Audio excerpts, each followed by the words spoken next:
Welcome to the first night of Hanukkah. You can see it's still a little bit light outside. Hanukkah always starts the night before the first day of Hanukkah. It's called Rosh, well, head of the holiday. Rosh means head. Um, I want to say Rosh Chodesh, but I think that means head of the month. Anyway, the first night of Hanukkah is always a special, special night. So we get to light the first candle.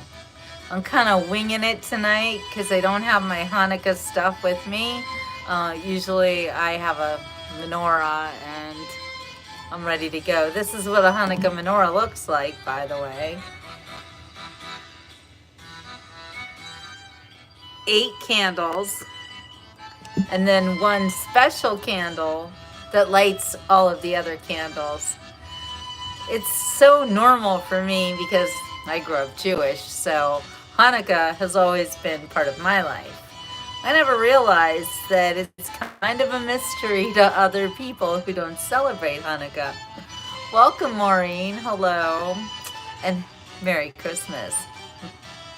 This is the first time, I think, since 1900 that Christmas Day and the first night of Hanukkah are sharing the spotlight. Hi, Barbara. Hi, Donna. Tell Donna how much you love this scarf. That's where I get all my good stuff from. So just waiting for people to come on so we can light the first Hanukkah candle. Now, this is kind of funny for me anyway. Merry Christmas, Donna. So one of my friends, my friend Michelle, and she's not Jewish, and she said, "Oh, let's we got to make a Hanukkah menorah or have a Hanukkah menorah." And I said, "Well, we can make one. It's pretty easy to make one." And she starts pulling out different sizes of candles, and I'm like, "No! You have to have Hanukkah candles." Yeah, ask Donna where she got the scarf from. Probably a thrift store. Anyway, Hanukkah candles, they look like birthday candles, but they're bigger. They're longer and they're thicker. They're usually about this high. What is that? I don't know, 5-6 inches tall. Um, like little taper candles. I mean, you don't especially have to have Hanukkah candles, but there are Hanukkah candles that come straight from Israel, and a lot of people buy that. Hello, welcome to the Beach Report. You can be Muslim, but tonight we're celebrating Hanukkah. So if you want to celebrate Hanukkah with us, that's what we're doing. Be respectful. Alrighty, I want to, I'm going to sing actually. It's funny you should say that, Tashni, because I'm going to sing Hanukkah, oh Hanukkah, come light the menorah. Let's have a party, we'll all dance the hora. I'm also going to read to you, but that was one of our favorite songs. And then you probably know the dreidel song if you grew up in America. Dreidel, dreidel, dreidel, I made it out of clay. And when it's dry and ready, then dreidel I will play. All right, well, we're not singing songs that don't have anything to do with Hanukkah right now because it's Hanukkah, okay? It's also not morning here in America, it's sunset, which is the time that we always light our Hanukkah candles. Hi, Mark. Merry Christmas. God bless you as well. Okay, so whenever you light a Hanukkah candle, you have to light it with another candle, which is called the shamus. So this is my shamus, and I am using birthday candles because I don't have anything else. But also, we're going to do our candle in the sand. So I'm going to hold it up so you can see it. This is my makeshift Hanukkah menorah. First night of Hanukkah, only one candle to light. So get ready. I'm going to sing the Hanukkah prayer. If you know it, I hope that you will sing it with me. Baruch atah Adonai Eloheinu melech haolam asher kiddushanu b'mitzvotav v'tzivanu l'chadlik ner shel Hanukkah. And There we go. The first night of Hanukkah has begun. And we blow out the shamas. And as some people leave it burning, I blow it out. But you leave the candle burning until it burns all the way out. And when it burns in the sand, then you don't have to worry. Oh, okay. Well, hello, Tashni. I'm not about dating. This is not a dating site. And I am not looking for a romantic partner, so you're funny. Okay, now I'm going to teach you a little bit about Hanukkah if you don't know anything about it. I used to write for this magazine where I'd write about the Jewish holidays every year. So I like to bring out the articles that I wrote to explain to you guys about the Jewish holidays.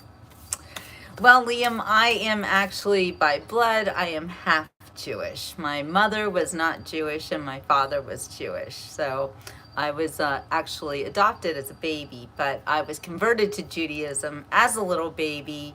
When I was adopted, I was given to the Jewish family and children's home. So they made me Jewish, and then I was raised by a Jewish family. So this is how I came to be Jewish, but I also accept Jesus as my Lord and Savior. And that just started in 2018. So I am a completed Jew, or they call me a Messianic Jew. That's an interesting joke you got there, Liam.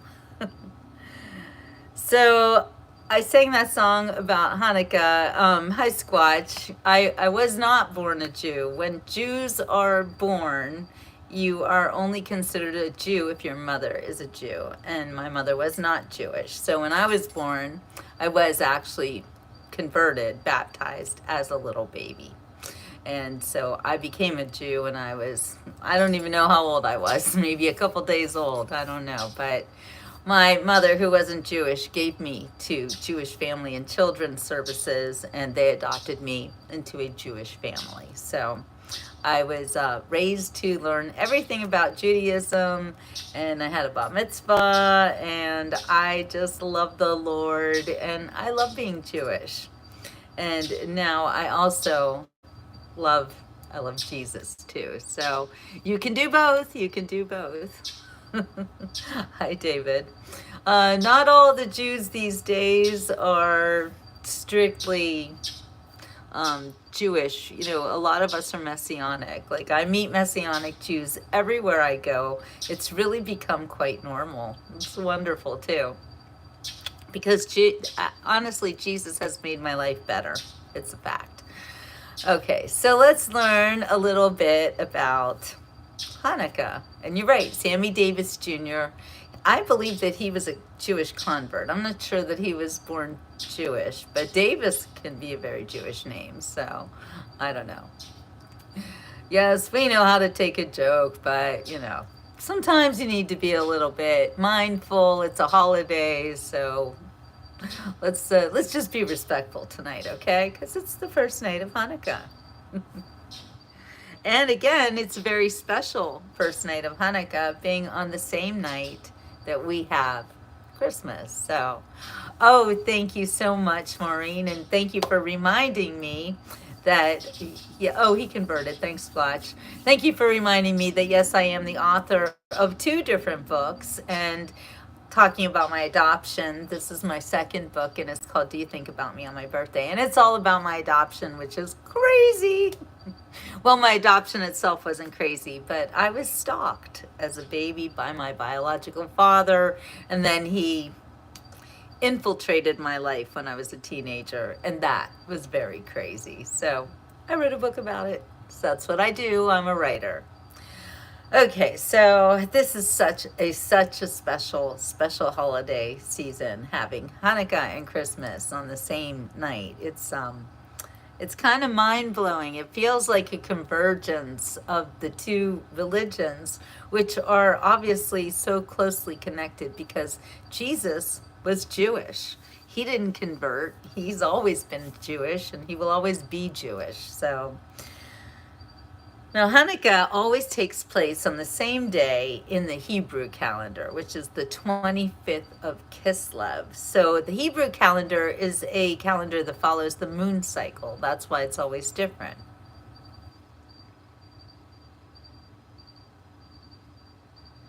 Hanukkah commemorates the rededication of the Holy Temple of Jerusalem. Now, we all know how much God loves numbers. He called one of the 5 books of Moses Numbers. Hi, Barbara. I don't have any services. I quite frankly don't attend a synagogue anymore. I used to. I grew up in a very beautiful Jewish community. And since I don't live there anymore, this was in Pittsburgh, I choose to celebrate my religion as a Jew, kind of, well, I wouldn't say by myself because I have you guys, but I don't attend any particular church or anything. I actually have not been really into a church since I accepted Jesus Christ. Oh, that's interesting. Squatch, you are very interesting, and I know you're also, don't you have like Native American ties or ancestry? I love Jewish and Christianity. I love the merging of the 2 religions. I really do. I think that's the way it was always meant to be. And who doesn't love bacon and ham? Just saying. I don't know. Anyway, I know I do. Okay, so let's use God's numerology. Now, the word Hanukkah can literally be divided into 2. Hanu means they rested, and Ka has the numerical value of 25, which means on the 25th day of Kislev, the Maccabees, the Jewish army, rested after battling the Roman army, and they marched into the Holy Temple to rededicate it. I know you sound like a big mutt, Squatch, in all the good ways, my friend. I'm like, every time I say something, Squatch like knows about it. He's really cool. So the true meaning of Hanukkah is Nes Gadol Haya Shem. In Hebrew, this means a great miracle happened there. And I'm getting goosebumps because a great miracle happened here when a muffin suddenly made this huge turnaround. 1 minute she's like deathly ill, and the next minute they're like, oh, her creatinine levels are completely normal. It's like, Muff, I'm gonna cry. I'm so verklempt. Anyway, I'm just so happy. So anyway, I know it's weird that not everyone is aware that Jesus was raised in a Jewish home, but he sure was. Well, it's funny you should say Heinz 57, Donna, because coming from Pittsburgh, we all called ourselves Heinz 57, which means literally the Heinz Ketchup Company used the number 57 to denote that that's how many different varieties of tomatoes they used in their ketchup. So that's why everyone says I'm a Heinz 57. I've got all sorts of ancestry and DNA. Reciting the phrase Nes Gadol Haya Shem every year reminds us that God protects his people, even when the odds seem to be greatly stacked against them. Gonna cry again just thinking about that's what he did for Muffin. Protecting Muffin, he protected me. And he protected you guys, because who needs such a sad story at the holidays, right? That would have been awful. Yes, definite wealth of knowledge, Barbara. Like most Jewish holidays, Hanukkah commemorates a time when our ancestors, the Jewish ancestors, faced off against an intimidating enemy. In the case of Hanukkah, a small band of ragtag fighters managed to defeat the Roman army, according to a legend that began around 200 BCE. Now, most people say BC, before Christ. Jews call it before the Common Era. But I'm going to stop saying BCE because I accept Christ. So I'm going to say before Christ as well. I'm not saying before the Common Era. Not anymore. I just realized that. It's kind of funny. Squatch says it was his disciples were really the first Christians. You're right. One of the first orders for conversions was to the Jew first, then to the Greek. Interesting. I'm learning all the time. I love it. Did you know that Israel used to be called Judea back in 200 BC? Judea was actually a territory of Syria, and the oppressive ruler Antiochus IV proclaimed that the Jewish people were forbidden to practice their religion or to study the Torah. Back then, the Syrian army, they decided that they're going to desecrate the Jewish temple on Jerusalem's Mount Moriah. That army went and they wreaked havoc and destruction, killing any Jews who refused to conform to the law and assimilate into Greek culture. Nevertheless, the small group of dedicated Jews who had always resisted assimilation with the Syrians survived this slaughter. They were known as the Maccabees. I don't know if you can see the smoke, but my little candle just went out. Anyway, they were called the Maccabees, and their leader was a man named Judah, the Maccabee.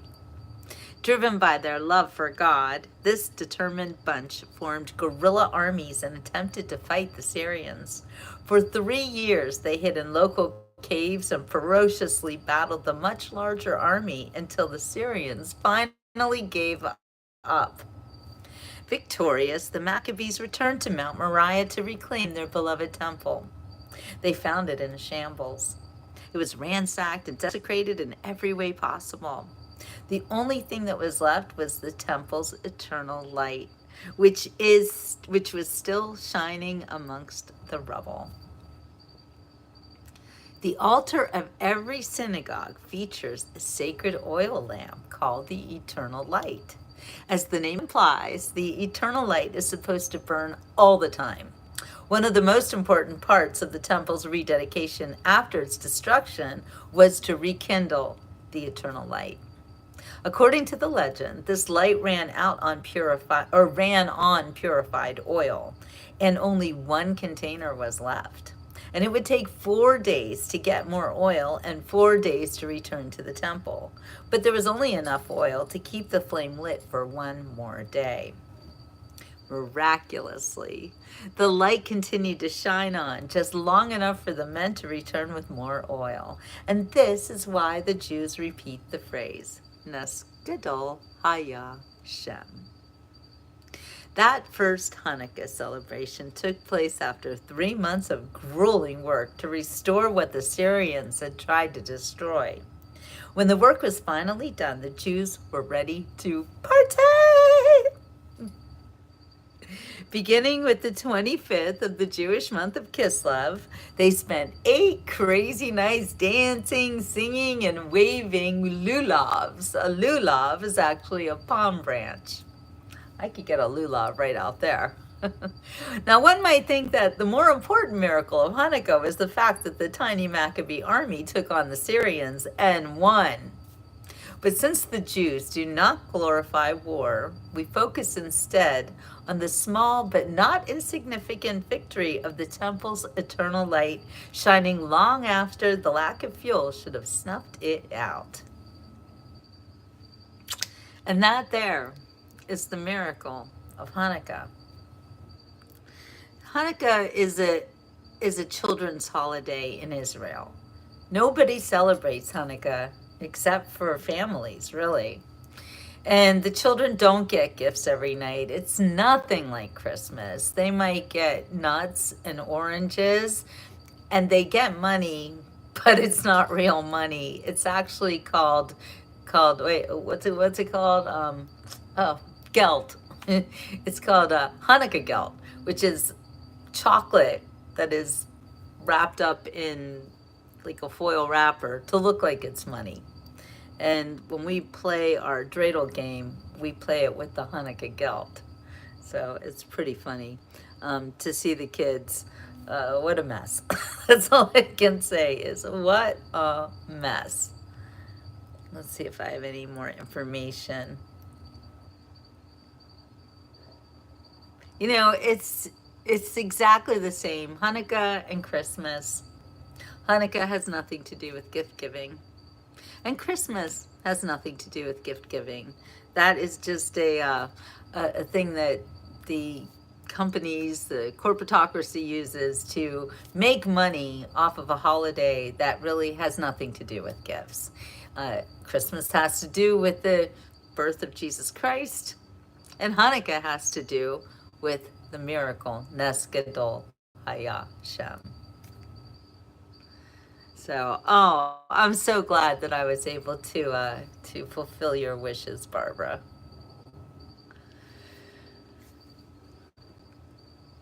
Let me see what else I can tell you about this. I've researched a lot of different things about Hanukkah because it seems like, well, at least when I was a newspaper reporter, every year I would be asked to write something about Hanukkah. And I've learned a lot about the holiday. One of the things that's interesting is that when you light the Hanukkah menorah, you start with one candle and you work your way up for 8 days until you have a beautiful, flame of 8 candles all together. And that's actually to increase holiness. That's what it's all about. Hi, Jurek. So another thing about Hanukkah, oh, right, the gift giving aspect, which was started by the stores. Swatch says both Jews and Muslims are related. We absolutely are. Abraham sired both. The Jews came from Jacob and the Muslims, come from Ishmael. We're all related. And when the aliens come down, we're going to realize how related we are. It doesn't matter what color you are. If you're human, you're human. You're human. I don't know. I'm really tired of people looking at our differences. Oh, Barbara. It is a good place to be when you're with Jesus on a daily basis. I totally agree. So some of our customs on Hanukkah, one of our biggest customs is to eat things that are fried in oil to commemorate the oil. The thing about the Jewish holidays is that they're always steeped in symbology. So that's why people eat potato latkes, potato pancakes, because they are fried in oil. We also like to eat donuts, if you can believe it. Jelly donuts, if that's like, I don't understand the whole jelly donut thing, but that's another thing that you eat on Hanukkah is a jelly donut. So you've got your Hanukkah, your gelt, your fake coins made of chocolate. You got your potato latkes, and always you have to make the Hanukkah cookies, which is just like Christmas cookies, sugar cookies, looking like dreidels, Stars of David, stuff like that. It's all very, I'm trying to find some more Hanukkah information, because I spell it differently sometimes. Hanukkah can be spelled, I think, 4 different ways. One way is with the C, Chanukkah, or Hanukkah, or 2 Ks, which is number 3rd spelling. Well, 2 Ks with the CH, Hanukkah, Hanukkah, Hanukkah. And then there's, of course, Hebrew spelling. So, Maureen, you might be right about jelly is sweet. Yeah, that could be it. I wouldn't be surprised. But I love the candles, and I love the significance of increasing holiness every day for the 8 days of Hanukkah. Growing up as a child, I always looked forward to Hanukkah because of the gifts, for one, but also because it is such a great family holiday. You don't go to synagogue on Hanukkah. It's not a synagogue holiday. It's really a family holiday. Yeah, bagels aren't really Hanukkah fare. And exactly, Hanukkah gelt goes with the dreidel game. Here, I can tell you guys how to play dreidel. Would you like to know? I've got a dreidel. Wait, I've got a latke recipe, which I can put in my comments if you'd like. And where's my dreidel game? Okay, so dreidels are 4-sided tops. Like, you spin a top. And it's a game of chance. It's actually a gambling game. You can play with any number of people. You can play with one person. It's not as fun with one person, but you should have at least 2 people, or you could have 20 people. All you need is one dreidel and a bag of Hanukkah gelt. Or if you don't have the chocolate covered, I mean the chocolate, the the Hanukkah gelt, the chocolate, the candy, whatever. If you don't have that, you can always use pennies or whatever you want. Okay, so every child or every person gets a bag of gelt. Okay, so everyone gets, like, I don't know, 6, 7 pieces of gelt. And they put one piece in the middle, and that's called the pot. Now, on each side of the dreidel, there's a Hebrew letter, which recalls the phrase Nes Gadol Haya Shem. So each letter corresponds to an action. One is nun, which means take nothing. And the second one is Gimel, which means take all. These are Hebrew letters. And the third one is Hey, which means half. And Shin, which means add one to the pot. I'll show you what they look like, these Hebrew letters.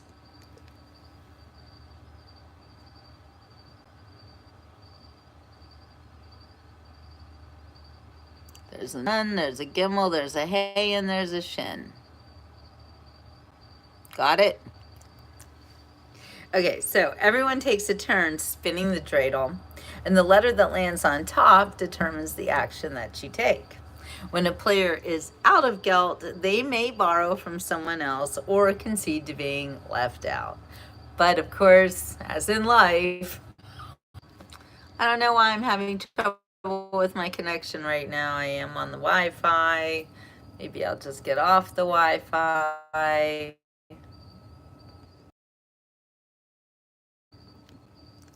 How's that? I have a strong connection without Wi-Fi, so we'll just get off Wi-Fi. Yes, so that's true, Squatch, and I believe that that's what being kosher is all about. Those dietary laws are meant to keep you safe.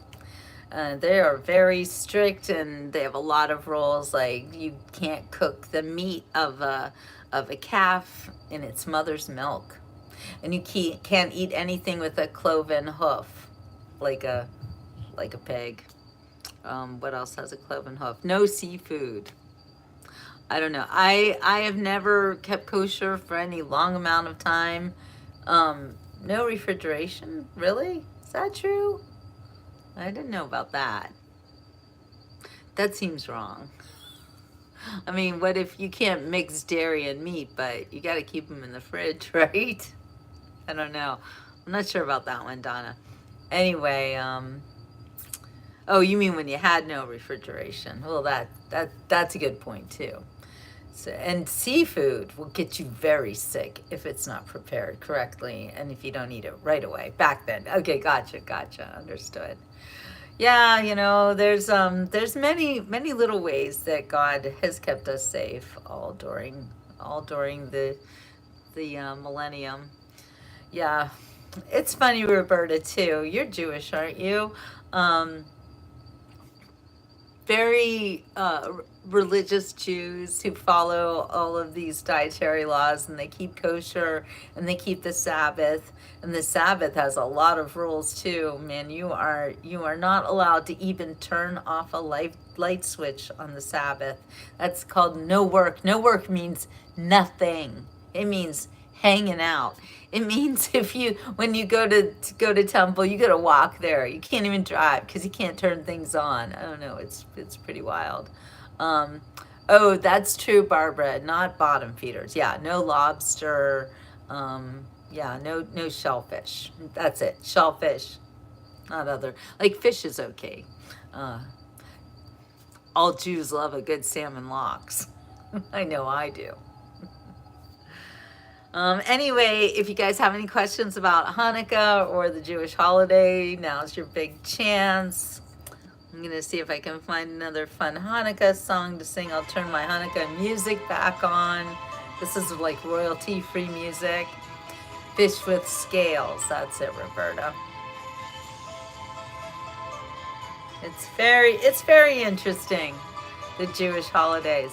But I think it's amazing that they're converging this year. So I'm dressed for Christmas, but I'm celebrating Hanukkah. It's exciting.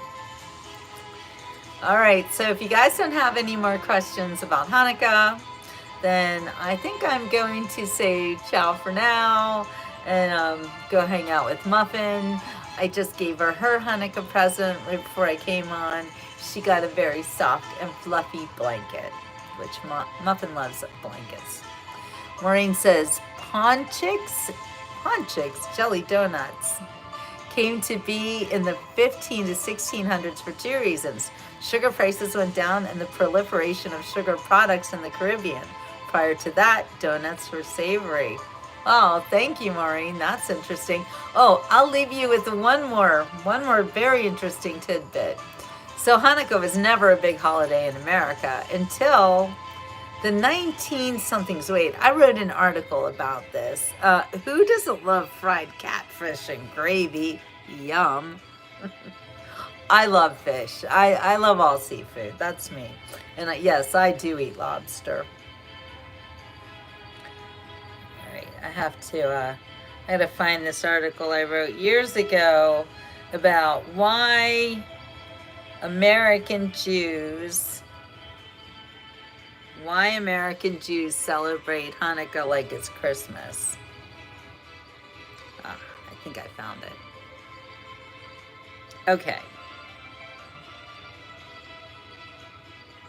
All right, I wrote this years ago. The Jewish Festival of Lights has gotten glitzy in America when compared to the way Israelis celebrate this typically child-centered holiday. According to my friend Merrick Harper, a Pittsburgher who has lived in Israel for several years, the holiday is celebrated in the Jewish homeland by families only. You barely even realize that it's Hanukkah time if you don't have any children, he said, adding that it's unheard of for adults to get gifts or do anything much more than eat a jelly donut, which in Israel they call sufganiyat. I see it written and I'm like, sufganiyat. A treat likely to be accessible during the holiday. No flashy light displays, no sparkly Hanukkah bushes, no community-wide menorah lighting happening in the Holy Land. It's basically celebrated the same way it was throughout the centuries, as the first Hanukkah was observed in Jerusalem near the end of the 2nd century BC, when it was all about lighting the candles in a menorah, one day at a time, for 8 days to commemorate the triumph of Jewish resistance to the forces of Antiochus IV Epiphanes, a Greek king of the Seleucid Empire. Well, I got a lot more information in this one. Now, in America, the reason Hanukkah gets top building, along with Christmas, has nothing to do with the marketing ploy to get people to buy more stuff during the holiday season. Interestingly enough, the real reason that Hanukkah has become so popular can be attributed to members of the Chabad Lubavitch, an Orthodox Jewish movement. Up until the 1970s, American Jews generally celebrated Hanukkah within their own homes, synagogues, and religious schools. But that began to change in December of 1974, which was the year that Lubavitch Rabbi Abraham Shem Tov placed the first public menorah in front of Philadelphia's Independence Hall, home of the Liberty Bell, and began an American tradition that has brought the holiday the fame that it has today. The importance of the display was so that during the Hanukkah season, we can allow for Jews walking up and down the street to be proud of their Jewish heritage, said Rabbi Yisrael Rosenfeld of the Pittsburgh branch of Chabad, which began its own public menorah lighting the year after that. The purpose of the public displays, he said, is to bring light into the world and to share goodness and kindness in the world. A Lubavitch group in San Francisco can be credited with the idea of decorating pine trees in blue and white light displays for the homes of Jewish families. So, because Hanukkah memorializes a God-powered miracle, When you compare it to the legendary Jewish miracles like the parting of the Red Sea, the Jewish people surviving the centuries despite numerous civilizations determined to wipe them out, and surviving 40 years of wandering in the desert, just to name a few, the story of Hanukkah's miracle of keeping a lamp shining seems small. Of course, with the motto, Nes Gadol Haya Hashem, a great miracle happened there, this Hebrew phrase, which is repeated year after year, embodies the true meaning of Hanukkah. So I told you the story of Hanukkah. Let's see what else. Jews do not glorify war, so the victory of the small army of Maccabees against the larger Syrian army is not remembered as a miracle. Rather, it's that small feat of the eternal light shining long after its fuel should have run out that is celebrated.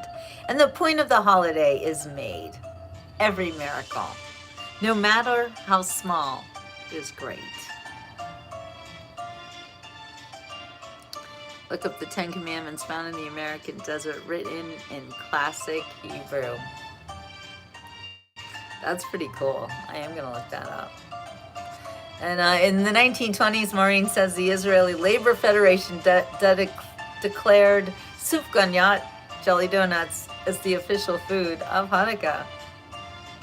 And yes, indeed, the Jews are God's chosen people.